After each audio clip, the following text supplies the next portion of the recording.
Hello friends, आज मैं आपको आयुर्वेदिक के पेशे से जिन लोगों को फॉर्निकेशन की प्रॉब्लम होती है उसका ट्रीटमेंट बताने जा रही हूँ। अभी फॉर्निकेशन का मतलब क्या होता है, पहले तो ये बात समझ लीजिए। फॉर्मिकेट का मतलब होता है, फॉर्मिक का मतलब होता है इंसेक्ट, एंट यानी चींटियाँ। ठीक है, कुछ लोगों के मुँह से आपने सुना होगा कि कहीं पे भी स्किन के नीचे बॉडी के कहीं पे भी पार्ट में उनको ऐसा लग रहा है कि कोई चीज़ चींटी जैसी चल रही है, कोई चीज़ घूम रही है अंदर अंदर स्किन के अंदर की तरफ। और जबकि वो चेक करते हैं, अगर जैसे सॉक्स हुए पैरों में तो वो निकाल के देखते हैं कि हाँ कहीं कुछ आ गया क्या, मगर पता चलता है कि उसमें कुछ नहीं है। ऐसे ही कहीं पे भी हो सकता है बॉडी पे, कभी कभी उनके चेहरे पे लगता है, कहीं हाथों पे लगता है, मतलब किसी बॉडी के किसी पार्ट में लगता है कि कोई चीज़ स्किन के नीचे चल रही है, रेंग रही है। क्रॉलिंग इंसेक्ट अंडर स्किन के बीनीथ जो होते हैं, स्किन के नीचे, तो उसमें चलता हुआ महसूस होना। अब कीड़ा जैसा चलता हुआ महसूस होता है। एक तो होती है कीड़े जैसे चलते हुए महसूस होना, जैसे चींटियाँ बोलते हैं, कुछ लोग कहते हैं कोई चीज़ रेंग रही है। ठीक है, एक होता है सुनपन अलग चीज़ होती है। और स्किन के नीचे रेंगता हुआ क्यों पता चलता है, किन लोगों को पता चलता है, पहले तो ये बात समझ लीजिए। ये उन लोगों को सबसे ज़्यादा पता चलता है जिनका थायराइड बहुत हाई होता है, क्योंकि ब्लड में टॉक्सिन हाई होता है, ब्लड गाढ़ा हो चुका होता है, फ्लो सही से नहीं हो रहा होता है। ठीक है, दूसरी चीज़, अगर उन्हें डायबिटीज़ है, शुगर है, बहुत लंबे टाइम से है और बहुत लंबे टाइम से हाई रह रही है, नीचे नहीं आ रही है, या बहुत तेज़ी से फ्लक्चुएट कर रही है, जिस पे इंसुलिन डिपेंडेंट हो गए हैं, इस तरह से वो हो सकता है। या बीपी, हाइपरटेंशन की प्रॉब्लम जिनको होगी तो उनको भी हो सकता है, क्योंकि ऐसा होता है कि वो ब्लड अगर कम होकर गाढ़ा हो जाएगा तो ऐसा लगेगा रेंग रहा है कोई चीज़। ठीक है, क्योंकि ब्लड में टॉक्सिन ज़रूरत से ज़्यादा आ गए तो रेंगता हुआ महसूस होता है कि स्किन के नीचे कोई चीज़ चल रही है, स्किन के लेयर के नीचे। ठीक है, अब ये उन लोगों को हो गया। दूसरी चीज़, अगर किसी को एलर्जी है स्किन रिलेटेड तब भी हो सकता है, या फिर ऐसा होता है कि ऑक्सीजन की कमी हो रही है तब भी हो सकता है, क्योंकि ऐसा होता है कि बॉडी को नरिश होने के लिए ऑक्सीजन लेवल प्रॉपर चाहिए, पता चला वहाँ पर ऑक्सीजन नहीं है और ब्लड सही से फ्लो नहीं, सर्कुलेट नहीं कर पा रहा है, जिसकी वजह से वो थोड़ा सा वैसे करके मूव कर रहा है कि गाढ़ा है, तो उसकी वजह से मूव करते हुए आपको महसूस हो रहा है कि कोई चीज़ रेंग रही है। ठीक है, ये हो गया। या फिर ऐसा होता है मेंटली डिस्टर्ब लोग, जिन लोगों के मेंटल डिस्टर्बेंस, जैसे कि कोई बहुत टेंशन में है या कोई चीज़ उन्हें शॉक लग गया है तो उन्हें ऐसा लगेगा, या डर लग गया तो उन्हें ऐसा लगेगा कि कोई चीज़ स्किन पर चल रही है। कोई डरावना सपना देख लेते हैं तब भी उनको ऐसा लगता है। कुछ लोगों को छिपकली से डर लगता है, कुछ लोगों को कॉकरोच से डर लगता है, कुछ लोगों को किसी भी चीज़ से डर लगता है।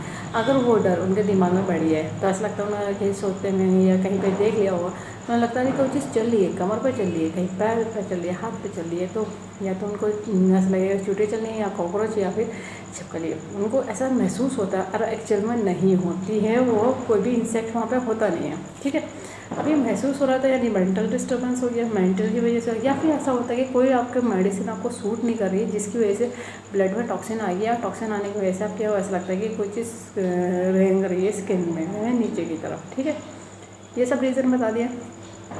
अब इसका ट्रीटमेंट देखिए, ट्रीटमेंट तो बस ये है कि इसको जो रेंगता हुआ महसूस हो रहा है उसको थोड़ा सा काम करने के लिए पॉइंट में बता दे रही हूँ, रिलैक्स करने के लिए। पर रीज़न क्या है, रीज़न का ट्रीटमेंट होना बहुत ज़रूरी है। शुगर पेशेंट है तो शुगर का ट्रीटमेंट होना है, और थायराइड रिलेटेड है तो थायराइड का ट्रीटमेंट होना, ब्लड में टॉक्सिन है, क्रिएटिनिन, यूरिया और CRP, या फिर आपका कह लीजिए गॉड, इस तरह से अगर कोई टॉक्सिन बढ़ा हुआ है, किडनी सही से फिल्टर नहीं कर पा रही है तो उसका ट्रीटमेंट होना है। या फिर आपका हो सकता है कि ब्लड में कोई और रिलेटेड टॉक्सिन आ गया हो, कोई इन्फेक्शन आ गया, ब्लड में कोई पॉइजन आ गया हो, तो उसका, क्योंकि किसी भी मेडिसिन की जो एलोपैथी मेडिसिन होते हैं उसके अगर साइड इफ़ेक्ट आ जाते हैं उसकी वजह से भी ब्लड में कोई इन्फेक्शन आ जाता है। ठीक है, तो उसका ट्रीटमेंट होना अलग से ज़रूरी है। उसके पार्ट्स हर किसी के पेशेंट के अकॉर्डिंग अलग अलग सेट करे जाएंगे, क्योंकि उसके साथ ही कंबाइन होकर ज़्यादा इफेक्टिव होगा। ये क्रॉलिंग का जो काम होता है, क्रॉलिंग का रीज़न पहले पता होना चाहिए। क्रॉलिंग, क्योंकि पेशेंट को पता नहीं होता है उसको खुद को बीमारी क्या है और क्रॉलिंग क्यों हो रही है, तो दूसरी चीज़ है कि बीमारियों को देखना पड़ता है। ठीक है, तो अभी जो मैं बताने जा रही हूँ आपको लगाने के लिए ज़रूरत होगी डॉक्टर टेप की, पेपर टेप की, किसी मेडिकल या सर्जिकल के शॉप से ले लीजिएगा। 1/2 इंच का टेप है, स्किन फ्रेंडली टेप है, कोई सा टेप नहीं यूज़ करिएगा। जिन्होंने कोर्स करा है पता है, आयुर्वेदिक के पेशे में यूज़ होती है बियल मैग्नेट, जो एक तरह से वाइट होती है, एक तरह से येलो होती है। टोन सीडेड का काम करती है, प्लस माइनस एनर्जी होती है, नॉर्थ पोल साउथ पोल। ये बियॉल magnet human body acupressure point को स्टिमुलेट करने के लिए, बैलेंस करने के लिए बनाई गई है। पावर उतनी दी गई है जो ह्यूमन बॉडी के एक्यूप्रेशर पॉइंट में इस्तेमाल करी जाती है, ठीक है। कोई भी आम मैग्नेट इसमें यूज़ नहीं करी जाती क्योंकि स्पेशली ये एक्यूप्रेशर के लिए ही यूज़ करी जाती है। और जिन्होंने कोर्स करा है तो यानी जिन्होंने सुना है तो वो उन्हें पढ़ाता है, उन्हें पता है कि जो पॉइंट इसमें यूज़ होते हैं TCM के पॉइंट यूज़ होते हैं, दूसरे आयुर्वेदिक की यूज़ होते हैं। अभी जो मैं बताने जा रही हूँ TCM के बताने जा रही हूँ। जिन्होंने TCM पढ़ी वो लोग तो समझ जाएंगे, बाकी लोग लोकेशन देख करके पॉइंट लगा लीजिएगा। TCM के पॉइंट पर या तो मतलब इसमें या तो ध्यान रखिएगा बियॉल मैग्नेट ही लगेगी, या जिनको कलर की नॉलेज है वो लोग कलर लगा सकते हैं। बाकी लोग कलर बिल्कुल नहीं लगाइएगा। पॉइंट को मैं सिर्फ मार्क करके इसलिए दिखा रही हूँ कि लोकेशन आपको पता चल जाए, एग्जैक्ट लोकेशन पता हो जाए, ठीक है। तो देखिए ये जो पॉइंट है मिडिल फिंगर में, इंडेक्स फिंगर की तरफ जो मेरिडियन चलती है, देखिए स्टमक की मेरिडियन चलती है। तो देखिए यहाँ पे जो ये पॉइंट आता है स्टमक का 32 पॉइंट आता है। मिडल जॉइंट से लोअर जॉइंट की तरफ बढ़ेंगे, एग्जैक्ट लोअर जॉइंट पे नहीं है, लोअर जॉइंट से ज़रा सा ऊंचे की तरफ है, तो ये पॉइंट आ जाता है स्टमक का 32। इस कंडीशन के अकॉर्डिंग अगर आपको क्रॉलिंग महसूस हो रही है तो इस पॉइंट को करा जाएगा सीडेड, क्योंकि ये चीज़ आपको सूजन भी देती खुजाते स्किन में, ठीक है। तो ये देखिए सीडेड करने में मैग्नेट होना चाहिए येलो विजिबल, यानी जो विजिबिलिटी है वो येलो होनी चाहिए, और जो स्किन पर टच होना है वो देखिएगा वाइट टच होना है। तो ये पॉइंट सीडेड कर दिया जाएगा येलो विजिबल करके।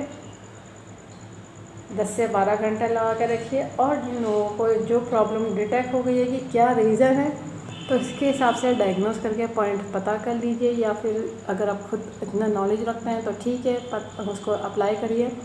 और डायग्नोस परफेक्ट होना चाहिए, पॉइंट की लोकेशन सही होनी चाहिए। ऐसा ना हो कि डायग्नोस कर लिया, लोकेशन गलत कर दी, तो ये सब चीज़ें इन्वॉल्व होती है कि फिर इफेक्टिव ट्रीटमेंट नहीं हो पाता है।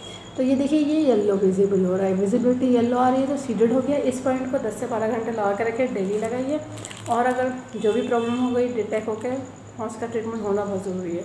इस वीडियो को ज़्यादा से ज़्यादा शेयर करिए, सब्सक्राइब करिए, लाइक करिए, ताकि लोगों को पता चल जाए आयुर्वेद के विषय से सभी तरह की डिजीज़ का ट्रीटमेंट हो जाता है और क्या हो जाती है। कोई चीज़ इसमें इस तरह से ऐसा नहीं है कि जिसका ट्रीटमेंट पॉसिबल नहीं है, और बस अपने लाइफ स्टाइल को मेंटेन रखना होता है, तो दोबारा रीअकर नहीं होती है।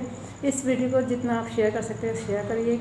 लोगों को पता होना चाहिए कि एक्यूप्रेशर से सभी तरह का डिजीज़ को ट्रीट कर दिया जाता है। और इस वीडियो को एंड तक देखने के लिए thank you very much. Like करने के लिए भी, और वीडियो को शेयर करिए, लाइक करिए, बेल आइकन प्रेस करना ना भूलिएगा। जब भी मैं नया वीडियो अपलोड करूँगी तो आपको लेटेस्ट नोटिफिकेशन मिल जाएगा। Thank you.